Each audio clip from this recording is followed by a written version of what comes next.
hydrogen, and oxygen atoms in the ratio of 1 to 2 to 1. We can represent the proportion of these elements within carbohydrate molecules with the formula CH2O. Most carbohydrates are characterized as either monosaccharides, disaccharides, or polysaccharides. The term saccharide is just another word for sugar. The prefixes mono, di, and poly refer to the number of sugars in the molecule. Mono means one, so a monosaccharide is a carbohydrate made of 1 unit of sugar. The prefix di means 2, so a disaccharide is a carbohydrate made of 2 units of sugar. And poly means many, so a polysaccharide is made of many sugar units bonded together. Let's talk about monosaccharides first. Monosaccharides are the building blocks, or monomers, of all carbohydrates. Common monosaccharides include glucose, fructose, and galactose. Glucose is by far the most abundant monosaccharide. It's water-soluble, easily transported through an organism, and is the energy source for cellular respiration and the production of ATP. Fructose is the primary monosaccharide found in fruits and plants, and galactose is the primary monosaccharide found in milk.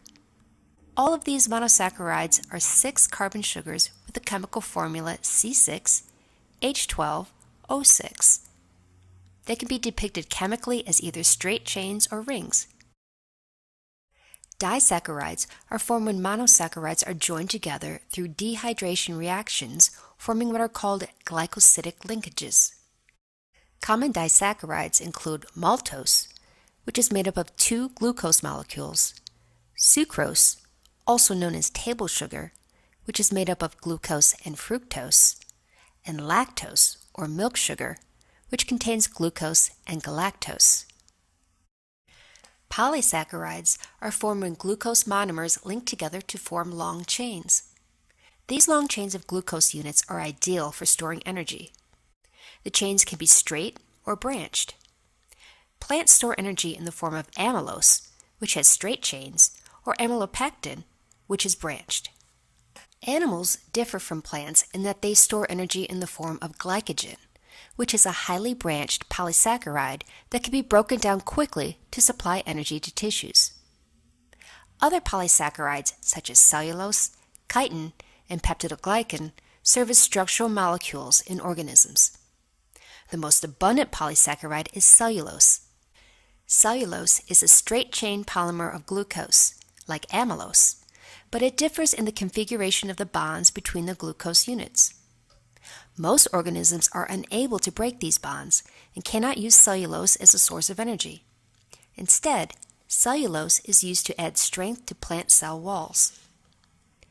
Chitin is a structural polysaccharide found in animals and fungi. It makes up the exoskeleton of insects and crustaceans. Its unique properties are a result of chitin having amino groups attached to its sugar monomers.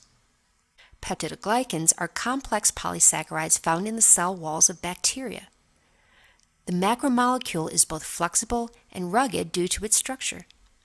Each monomer of the polysaccharide has a peptide chain attached to it.